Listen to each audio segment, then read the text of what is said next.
Ashley, thank you. Developing tonight, security guard Melvin Hall has been charged with murder in the shooting death of a 25-year-old woman. Yeah, prosecutors say Natasha Williams was shot 3 times while sitting in her car near 42nd and Brentwood, and that's where we find News 8's Julia Dang. And Julia, there's still an ongoing investigation here.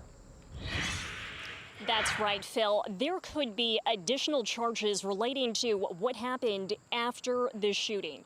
We're talking about the car fire here and whether Hall may have prevented anybody from helping the victim. Officials say he was hired to provide security at this complex. The shooting happened a few steps behind me early Friday morning, where you can now see flowers and teddy bears.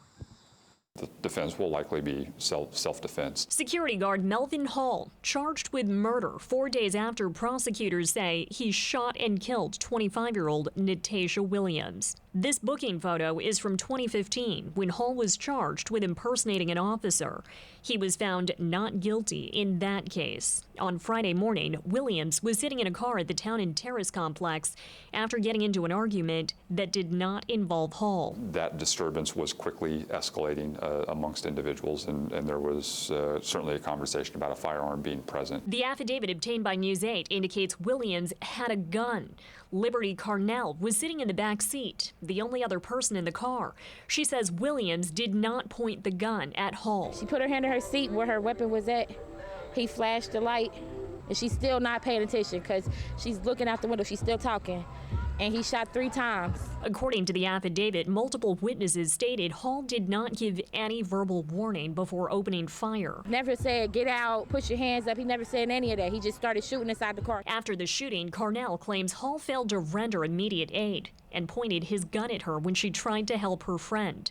Outrage over the shooting led bystanders and loved ones to set this car, believed to be Hall's, on fire. Now we need to go back and determine whether or not additional charges are appropriate involving people's conduct after the fact. Community members are questioning IMPD's handling of the shooting investigation. Hall was not immediately arrested on scene. After he was detained, he provided no statement to police and was let go before prosecutors charged him with murder. So I'm not the detective. I don't know all the ins and outs to that. I do know he was questioned. I do know that he was released. IMPD Chief Randall Taylor couldn't explain why. He says he's confident his department handled the investigation properly and doesn't believe it warrants any review. Hopeful that when all is said and done, they will get the justice that they seek. And the victim's cousin says Hall and Williams were not strangers. He worked at a club where she once danced. Attorneys representing Hall could not be reached for comment. Reporting live, Julia Dang, Wish TV and WishTV.com, and be sure to follow us on Facebook. Prosecutor Mears says there may be an impression security guards have the authority of law enforcement, but he says that is not the case. Listen.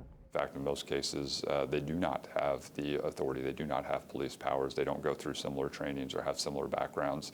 And so, I mean, I think that's something that needs to be made clear to the public, as well as, you know, we probably need to do a better job of regulating who we decide we think this person's a good person to carry a firearm into a very tense and difficult situation, because sometimes the results can be tragic, as we've seen here.